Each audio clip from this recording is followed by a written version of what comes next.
Yeah, listen up.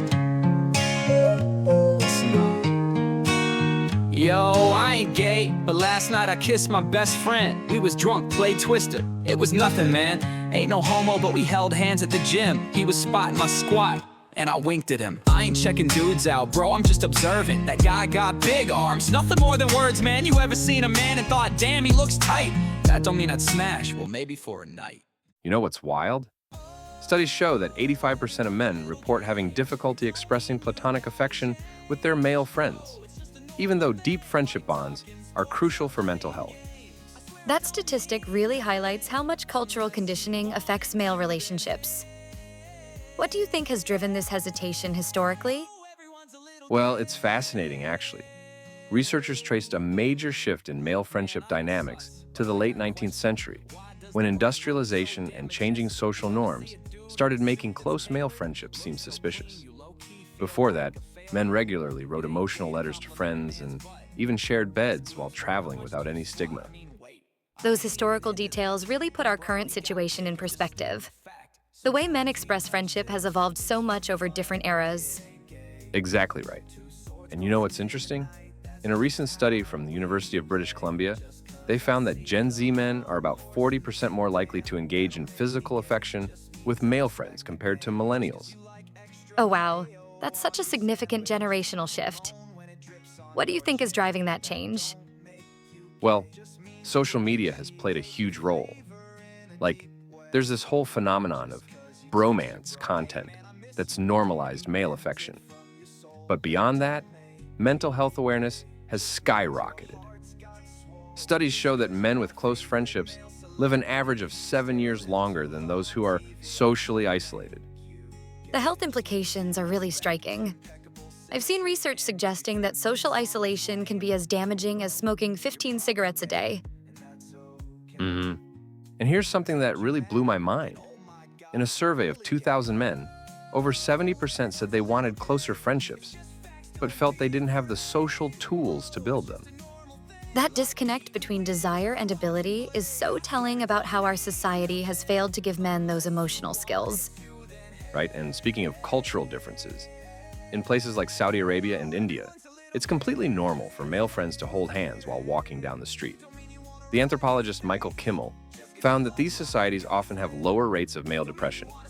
The cultural contrast really shows how arbitrary our Western hang-ups about male affection are. You know what's fascinating? In professional sports, which we think of as the super masculine space, there's actually more physical affection between men than almost anywhere else. Like players hugging after goals, crying together after losses. That's such a great point about sports creating a safe space for male emotional expression. And get this. A study from the University of Winchester found that 93% of British male athletes reported having at least one intimate friendship that involved physical affection, emotional vulnerability, and saying, "I love you." Those numbers really challenge the stereotype that athletic spaces are all about toxic masculinity. Exactly.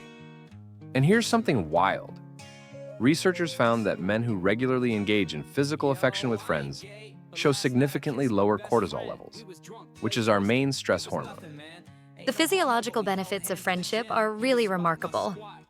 Have you seen any studies about how this affects mental health specifically? Oh man, the data is pretty striking. Men who report having close, physically affectionate friendships are 50% less likely to experience depression and 60% less likely to report anxiety symptoms. Those numbers really drive home why this conversation matters beyond just social dynamics. And you know what's interesting? The military, another traditionally hypermasculine space, actually encourages emotional bonding between soldiers. They found it improves unit cohesion and reduces PTSD rates by about 40%. That really shows how institutional support can help break down these barriers. Absolutely right. And here's something that surprised me. In a recent survey of Fortune 500 companies, those with mentorship programs that encouraged emotional vulnerability between male colleagues saw a 35% reduction in workplace stress. The business world is starting to recognize the value of emotional intelligence and connection. You know what's wild? Some tech companies are actually starting to include friendship benefits, like paid friend dates and group activities, because they've found it increases productivity by up to 25%. The economic argument for emotional connection is pretty compelling. And speaking of compelling data, research shows that men who regularly hug their male friends have blood pressure readings about 10 points lower than those who don't.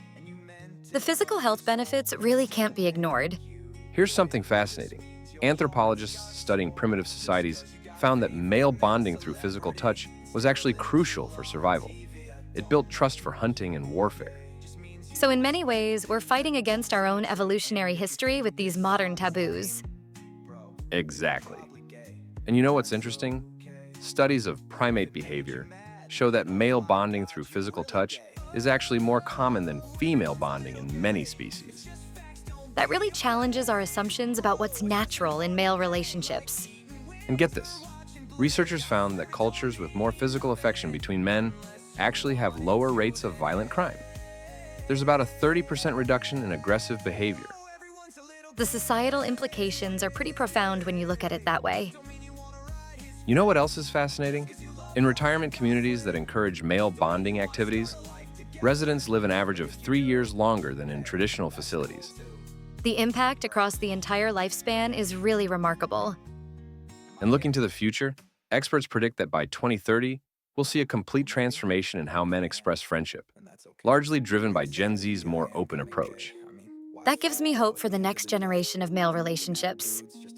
Well, as we wrap up today's conversation, I think the key takeaway is that being emotionally open with your friends isn't just about feeling good.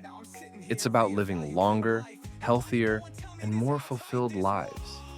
And maybe it's time we stopped questioning these connections and started celebrating them instead. Couldn't agree more. Here's to breaking down barriers and building stronger bonds, one friendship at a time. Yeah, listen up. Listen up. Yo, I ain't gay, but last night I kissed my best friend. We was drunk, played Twister. It was nothing, man. Ain't no homo, but we held hands at the gym. He was spotting my squat, and I winked at him. I ain't checking dudes out, bro, I'm just observing. That guy got big arms, nothing more than words, man. You ever seen a man and thought, damn, he looks tight? That don't mean I'd smash, well, maybe for a night. Oh, everyone's a little gay.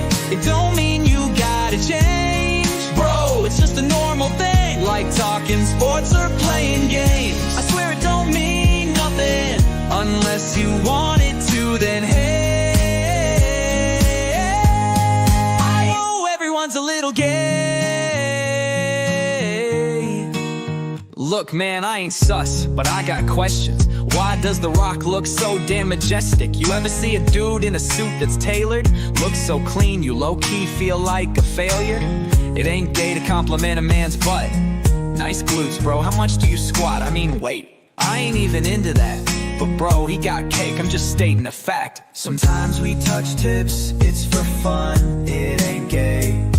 Two swords crossing in the night, that's just how we play. Just cause I see a hung horse and think, damn, that'll make me gay, just means I respect the game. Just cause you like extra mayo on your sandwich and moan when it drips on your chin, that don't make you gay, just means you appreciate the flavor in a deep way. Just cause you text your bro, hey man, I miss you, and you meant it from your soul, that don't make you gay, just means your heart's got swole. Just cause you got a favorite male celebrity and stare a little too long on TV, that don't make you gay, just means you respect impeccable symmetry. And if you think this song is lame, bro, you're probably gay, and that's okay. But if it made you mad, then oh my god, you really gay. Oh, everyone's a little gay. It's just facts, don't be afraid, bro, it's just a normal thing. Like eating wings or watching Blade. I swear it don't mean nothing unless you want it to, then hey, oh, everyone's a little gay. Just cause you like a dude's beard, hey, don't mean you wanna ride his face. Just cause you love Ryan Gosling, don't mean you wanna start a life together. But if you do, hey, that's cool too. Bro, you're gay. Wait. Am I gay? No. Well, maybe. And if I am, then that's okay. But wait a sec, maybe I'm kinda gay. I mean, why fight it, bro? At the end of the day, I've been looking at dudes just a little too long. Started wondering things, now I'm feeling strong. So I put a finger in it just to see what it's like. Felt a little tingle, had to do it twice. Now I'm sitting here reevaluating life. Yo, why did no one tell me how tight this was? Damn. Haha, you know I'm just playing. No homo.